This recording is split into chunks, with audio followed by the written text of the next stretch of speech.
Ali nyame nhyira on said there be ametenase asema medi kan say enye ye nyina na epefem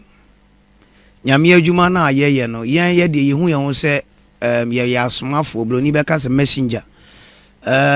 asem bia ye ka bia no de edi kan ye boslim ka ane ade edi kan de atoshmienu amepese de ohwe me na otie me nhye no nso no hunu say papa ade ehu ni say onyame nsoma na de onyankopon din beka asem esunsun sanso no eyehu krampo chense se bia do bekwa akoto afiase kwaso onyankopon papa so onyame ni unya manso twe a hwan na eba begina maka bia ma woni tem ginafo bia anu nti on say January 10th prophecy ana medema about askori mampon hene asante mampon hene bantima hene dwaben hene ane sabi krowura. That was on the 10th January. Me the message ni maya kire se obi wodem ha na se obetimi aboa ma asem we yakoto mpanifo na so ma womoa and watch night na se nipa bebre na na wo ho nsentwerefo na ebi wo honom na o se ali ade omni ye se ye ka asem ni wi a esan se ye mpefe mu nti no sabi ye ni adaje se ye kodidi akira akofa asem no de akoto social media akopɛ trend dabi obi ehun antage obi ana ali wo ye me dance ni enipa bebre ye ma dance for say on Angel FM I see before say John Kumah be wu me passing message ni said there was a food poison coming ama ebi mu didi atem e direct say enye fame na me pe na de wo tie mien kama ne to John Kumah asum esan say aya no bit me the message ba say why don't you go straight to them? How can you go straight to them? Because who could do a crompola Mantina Fidie we so anka vice president oba no wasem. That was before a year before election, no. Yeah. Me kan one now interview me kira say body oba ni di akire bo mbe we ni. Now so there was a question mark. Me the message ni ba yo. Ali akire de wonye on sign wantie. Ye the message na ba bonte. Ye preach we na ye hye nkom we ali. Ye ka de be ka we ade ofa bi afa bi. Church members no ube hu so bi de ato ne start. Because the church is not built say ye perfume. Na sebi ye hye nkom we ye nyadaje akotam prophecy no e de akoto social media ye de akoma bloggers ye ya so lenye bloggers enye bloggers asori o. A spiritual church. And the minimum say whatever message I de beto abonten no. Say urade ya adum na bi so won nsemu a. Ali, I have a lot of prophecies Emma social media ato nipa ni bi nsem wo church wo omo de tutututu mo kan say omo WhatsApp status obi timitwe no de message na forward obi wo na nipa na fro ma me hye nkom wa say president of Ghana Nanado ni message or de komba ni last speech stroke be no I gave that message before say the last speech ebeba na stroke ni chi na anyane be ka de ogina na chi go and check on social media and then they see the last day normal speech no papa no ogina na chi ni twawe. The question is papa no wo henfa me beside general question say mine na no ye Nanado bodyguard na wo gina na chi na wo twawe ye na e ba national television. Where is the man? Anu ntimi na no me ka chem say time ye nya akwa say odifo roja bibi wa ye nya bibi na we had opportunities e betimi aye ade ama na save one ye save no owu oba sesi ana sebi owu da se before opim so a ye be chi ahenkwa ana wo mo matwa no bi ayi owu ne de ama ne am ye wura atena se esan se wiase nipa bia ye nipa nso bi hu ya chen bi. It when we come out with a prophetic message na enya say ye the message ni ba se ye perfume say obi me wewe yen na obi me ko pani bi fie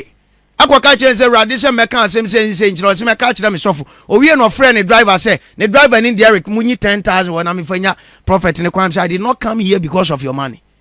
Ali man so scam because anya enu nti na mbaye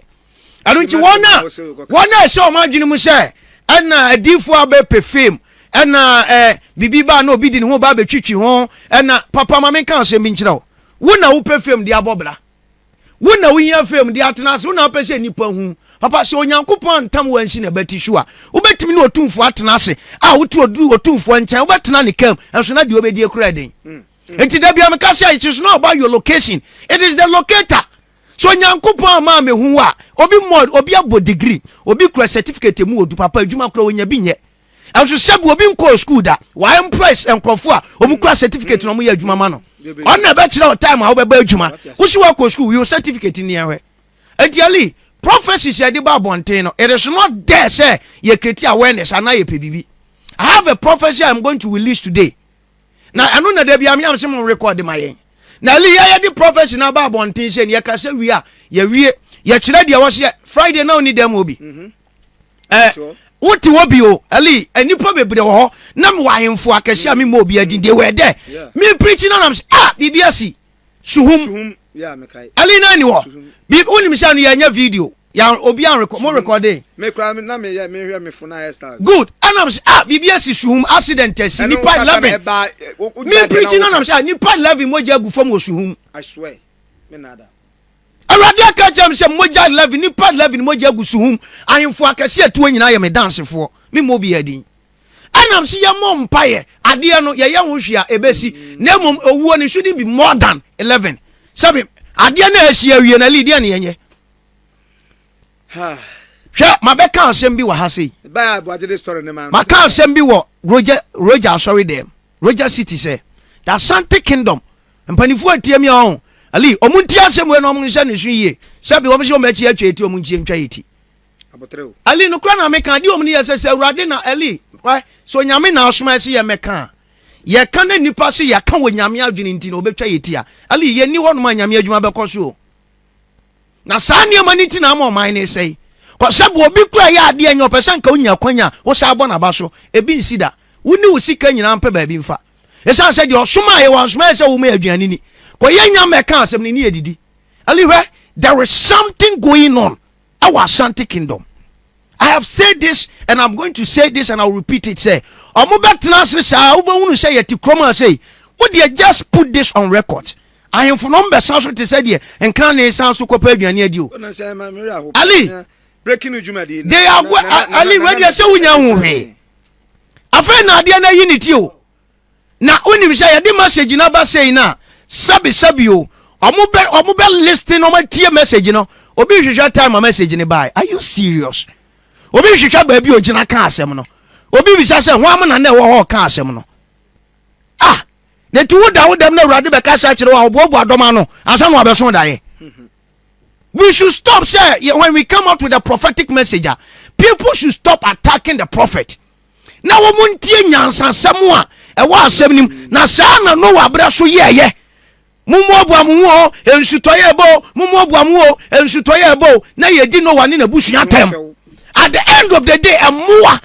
onye nipo emoa na kwosha apoma daka nim na nkrofo frefra ntoma na omete wonom and we dey nyame aye wadom na yakaso yo neighbor wo se ehfa na ogina kan ye all because of say nya wo sofo na kan ye all because of say wakodifo bia manaji usika adi all because of say Ghana sofo ni bi nya papa ntino anu ti ya ka asema wo si wunyini na wo mu na mafususu na mo ji wo mu die na o ma bobo doctor degree archbishop reverend doctor back reverend front reverend center reverend na mo ji wo mu die awurade mfo mo nkasa wonyame mfo mu bia nkasa ali it is the message ne ba ebi wani o ali mesi wo de otikroma say otikroma message na me de ba ye no o mu pa o mu nyini o mu ntum anamo o mu penso a o mu fa ne say Kumah ne Ghana D4 na omunya into wonom we live to see say ya na me message bi ate ya de ba bia o mu fi eba wotimbi ali abo ba na metimu bie me bubusu ani me wo fa ni hino kwana abona ba ko kwan die ntimi mo ko ya fa ni e besi ye dan afa na bi mo bo bra mo kuko school be e ba toto mo ka kro bia ni ba bia be bo ba wa ntwe papa ni utiem no so ye na bi baba antemfa wo so na mumu na yenye yakuro ana meka so ka sha ba yeto no so mu be di ade na di bodua ne kosua so mu nsam ama mu frɛ nsuo bo mu dua woni sha sha brenka MP no kura konwa no obi kada so da ho ka me kura manya bi because obi asuro so obedi no wu ali any pump no kure when we speak the voice of God obi ba say kasa in favor of him we are not ready for that if the voice is from God we speak as we have been directed. Aliwe yana yankrofo wa South Africa Ghana fo wa South Africa yan sorry ne mo mpa ye wo ma wo oyenne kese pa there is going to be a war anya basabasa there is going to be a war in South Africa very soon is saying soon yes as soon as possible enchakra free brebe nkosi brebe ali e free the month of July eko aniema oye ne kese pe be yini to South Africa echi ye the message na ba awie no no di aka ye se wa wo hwe me wa wo tie me ali me ti radio ya so na 17th to 20th was it March kejeti eja beto amanase eti so munni hwe ye munyi apaye mpa omo fire tenders no make sure say you ready because a unconditional prophecy we dan a ebesi hwan etie ye yasim nanti adwetri asese enkrofo eja pade enra wo pie the whole of enra man pie abaje enra wia boy dabi osiotoy dabi leta kora wiemu ye kusu afo ka me message sheshe tokurumo sa na tie na me ma 21 sebe ya obehu se de me kan no kuru ya fa asem na ma bonten enshunto wi mo wiembe ekusu wunti papa adane yanka asem we what me see yanka asem we ya ka asem we e public say eda we papa ina to we I said they say eda eye Wednesday we yanimu awia mo edan man kan wa sorry that was last Friday ade won kwankyira ba se wo ye nani wo wuo bi ye den wo yanim ti obi ada sorry da na de no nya ansa na opie ali enfo sunsum semu ni agro e wo mu se bia ote akonwa kase so wo ni se akonwa nso ba akonwa bia no aso che nyankopon tumi akonwa bia no aso che awrade akonwa wote so anu chi se awrade di message ni bra se me kan kyerɛ se once se adwene na bewu a ye be ka ne se de ate ye na wo de ote abekun yen de nipa ni bi ni mu aye nipa kum ukuye wi asa mu de mu nkuye na awrade de asam na ma yen se won fa ye so mfa anye wo man no when we are no more people will still come aba be kan kura che nyamema ali ji ya mompa ma ye busuafo wa South Africa na santeman panifo tie me ali ade abobo ade free South Africa eba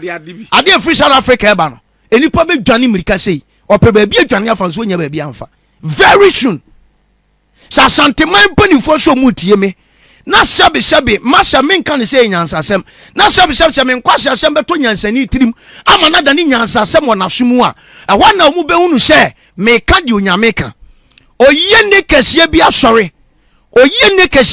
a mesra mpanifo se they should do something about it ansa na agi yensem da bia se ya ne di message ni bo omunye bibi mfa ho ansa na agi yensem esan se eniema ebubo ba ne de ekono enye papa na misuro kese pa ama de wo yanim ali 2025 we maka aka sisu se afi we nya afipa cause last year ritual ni nyama bia sunsumu ekwaso no asase ni ipu ni amaba anu cho nyame di asem ne maya wo maye ho kwan na wa kire de yenye anu na na no me di message ba me se na nanu mu ntwanwan na sofo di nyame asem aba na wo kire se na nanu mu ntwanwan sabi sanko beka se nwan twa de nka ya abosomsem ba ma kire se na nanu mu yi apaye no mu ntwanwan ali message we yankira ho akwan wie ya mfa ne kwan so obi amfa ne kwan so yemfo empire ntaya kire afa na to hwehwe time profession ni bai afa na wo hwehwe ba bi ogina kan asem no echi sabu ti fie na bodani be ka kire se wo dan na wotim na gya tom amaja ne edan na ehia echu be wa ne tebia ene dam a wabo ama wo dan na se echi ase wia wo ne bodam ni nwa na nadwene ya adwuma na amane ya no asem tie ameka no and the young sorry the Ashanti kingdom there was a crisis coming I'm sorry Nelly I am funny na omanya yetim ayanfo a omotete oman no omode down no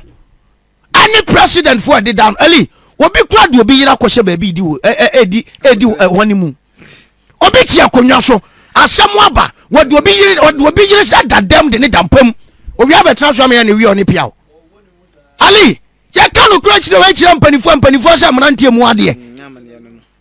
echu oman no oman ya timu a ba bia ye nsuwa wo ensuwa kese wo my Ghana mu a tumi wo mu nyina yede former gudie to garam se asai no de dida krom ye pia nsuwa na to agu asisi